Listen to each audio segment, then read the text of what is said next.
తీసుకొని ఎవరైనా ప్రచారం చేస్తే ఏమైతుందంటే వాడు యాడ దాక్కున్నా పోలీసులు కేసు చేస్తారా చేయరా? అమిత్ షా వీడియో దొంగ వీడియో చేస్తే కేసు అయిందా కాలేదా? ఢిల్లీకి వెళ్ళి పోలీసులు వచ్చిరా రాలేదా? అది రేవంత్ రెడ్డి రవంత్ రెడ్డి 3 అడుగుల 6 అడుగుల చూడలే వచ్చిరా రాలేదా? ఎలక్షన్లు ఉన్నాయి ఎవరు విడిచిపెట్టిపోయారు. ఎలక్షన్లు అయిపోయినా విడిచిపెడతారా? బరాబరి గుంజుకపోతాం. వారి సొంత కింద అంటున్నాం.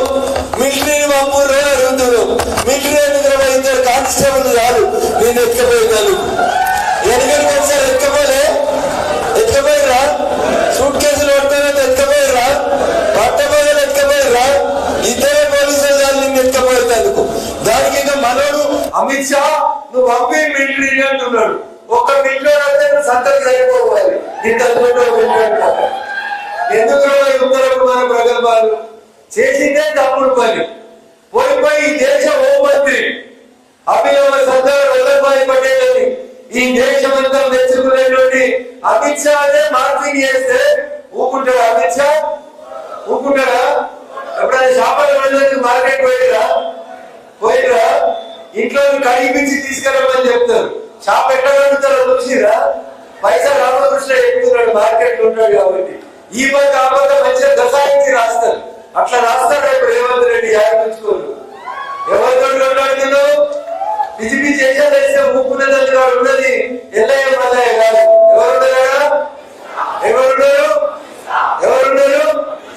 ఒక్క మోడీ కాదు, 100 మంది మోడీలు వస్తే కూడా ఆర్టికల్ 370 రద్దు చేయనీయం. మా సంగతి ఏందో చూస్తాం. మొత్తం దేశంలో బాంబులు ఎత్తమని అటు జమ్మూ కాశ్మీర్ లో కూర్చొని మాజీ ముఖ్యమంత్రి మాట్లాడాడు. ఎంతమంది మోడీలు ఉన్నారు ఇప్పుడు? ఎంతమంది మోడీలు ఉన్నారు? ఆర్టికల్ 370 ఉన్నదా? ఎత్తి అవతల వాడేసినమా? కోర్టు కూడా చెప్పిందా మోడీ గారు చేసింది కరెక్ట్ అని? మన ముసలాడు ఉన్నాడా లేదా? ముఫ్తీ మహమ్మద్ సయ్యద్ ఉన్నాడా? వాళ్ళు 100 మంది ముఫ్తీ మహమ్మద్ సయ్యద్ వస్తే కూడా మోడీ గారిని వెంటరుగా కూడా పుట్టుకోలేదనేది ఈ దేశ ప్రజలు ఇచ్చినటువంటి తీర్పు. ఎవరు పడితే వాడు ఎగురుతాడు. ఎద్దగిరింది అని గంట ఎగురుతాయి కాదు. ఈయన రేవంత్ రెడ్డి అంటున్నాడు అమిత్ షా కంటే కేసీఆర్ ఆవరించిందంట. అమిత్ షా ఆవరించేటువంటి దమ్ము ధైర్యం ఈ ఎవరికి లేదు, ఈ దేశంలో ఎవరికి లేదు. కానీ ఆ కేసీఆర్ ఎండల వరకు తిరుగుతుంటే ఆయన దిమాగ్ తప్పిందో నీ దిమాగ్ తప్పిందో నాకు తెలియదు. కానీ దొంగ ప్రచారాలు దొంగ వీడియోలు ప్రచారం చేసే బుద్ధి బీఆర్ఎస్ వాళ్ళది, కాంగ్రెస్ వాళ్ళది తప్ప భారతీయ జనతా పార్టీ ఏ రోజు కూడా అబద్ధపు వీడియోలను ప్రచారం చేయలేదు. మిస్టర్ అబద్ధాల హరీష్ రావు అనేది గుర్తుపెట్టుకోవాలి. ఆయన వచ్చి దుబ్బాకాల గురించి హేళనగా మాట్లాడతారు. ఒకవేళ రఘునందన్ రావు భారతీయ జనతా పార్టీ తప్పుడు వీడియోలు దొంగ వీడియోలు తయారు చేస్తే ఏం చేసినారు? నువ్వే కదా మంత్రివి. పోలీసులు నీ పోలీసులే కదా. పక్కన ఉన్న పెళ్ళం ఫోన్ ఇన్ వచ్చింది కానీ రఘునందన్ రావు మీద కేసు పెట్టలేదు. 20 అడగాల సొంత మరిదలు ఫోన్ ఇంటివి, బామ్మర్ది ఫోన్ ఇంటివి, ఇంట్లో ఫోన్ ఇంటివి. ఎవడైనా ఇంటాడో ఇచ్చేస్తున్నాడు. తెలంగాణ ప్రజల మొత్తం ఇచ్చేది మనం తీసింది ఎవరంటే నువ్వు నీ మామయ్యపై ఇంకొకటి కాదు.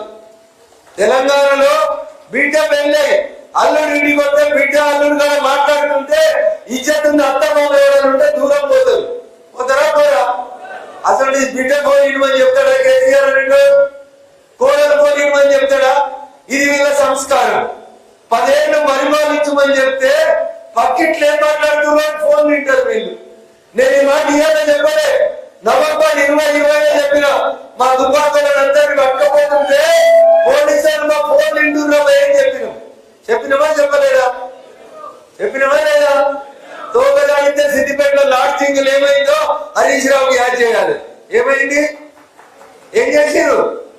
ఉరిగిపిచ్చి కొట్టిరు. ఎమ్మెల్యేలని కొడుతుంది హరీష్ రావు. యాది ఉంచుకో.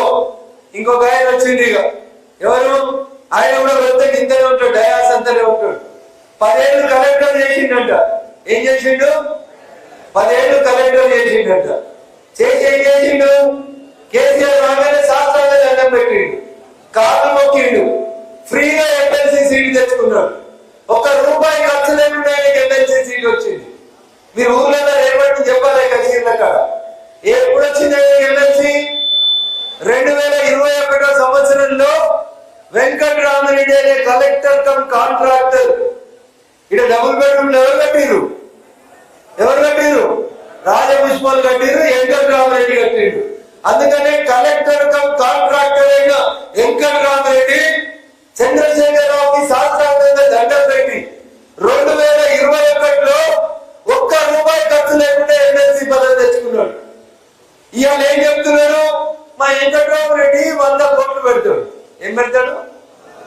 ఎన్నడైనా ఎమ్మెల్సీ 2021లో రూపాయి ఖర్చు లేకుండా ఎమ్మెల్సీ అయిన వెంకటరామరెడ్డి ఎప్పుడైనా ఆర్ఎండ్ఆర్ కాలనీకి వచ్చిండా?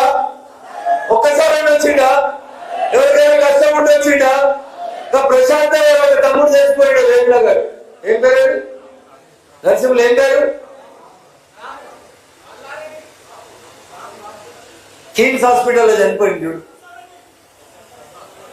ప్రసాద్ రెడ్డి ఒక సోదరుడు చచ్చిపోయింది.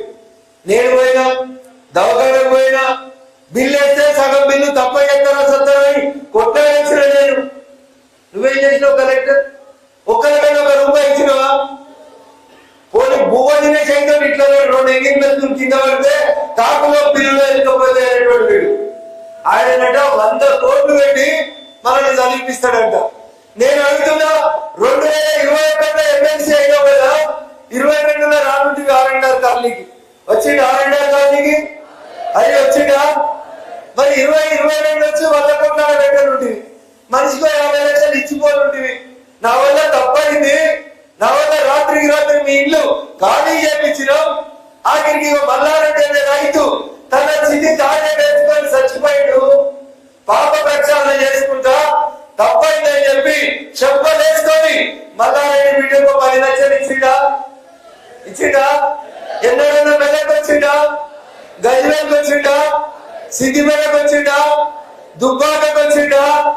మరి ఇవాళ ఎందుకు వస్తుండే? 10 ఏళ్ళు కలెక్టర్ ఉండి ఎప్పుడైనా దండం పెట్టి దరఖాస్తు ఇస్తామని కలెక్టర్ ఆఫీస్ పోతే బండ్రోతో బయటికి పంపించిన వెంకటరామరెడ్డి ఇవాళ వచ్చి మీకు ముడ్డి కలుగుతా, మీకు స్కూల్ పెడతా, మీకు ఇంకేదో చేస్తాడని పొంగరాలు కొడుతున్నాడు. అసలు హరీష్ అనేటానికి ఇట్లా మాట్లాడే సంస్కారం కాదు, కానీ మాట్లాడాలి. ఎందుకంటే ఆయనకు అర్థమైతలేదు. హరీష్ అనేట ఆయన 6 ఏళ్ళు మంత్రి ఉన్నప్పుడు వెంకటరామరెడ్డి అనే సిద్దిపేట కలెక్టర్ ఒక్కరోజు కూడా హరీష్ పోనెత్తలే. ఆయన ఇచ్చేది మానకుంటే వెంకటరామరెడ్డితో నిలువుడు కాదు, ఇంట్లో కొన్ని ఉల్లేఖతోటి ఉరేసుకొని తెచ్చుకోవాలి. హరీష్ అనేటోడు ఇచ్చేది మానకుంటే ఈ మాట అభినందన చెప్తలేదు. ప్రతి సర్పంచ్, ప్రతి ఎంపీటీసీ సిద్దిపేట, దుబ్బాక, గజ్వేల్ ఎప్పుడైనా హరీష్ అనే మంత్రి దగ్గరికి పోయి హరీష్ అయినా ఒక్కసారి కలెక్టర్ చెప్పు అంటే ఏం చెప్పాలి? వాడు నా ఫోన్ ఎత్తాడు, వాడు మామకి దగ్గర ఉంటాడని చెప్పి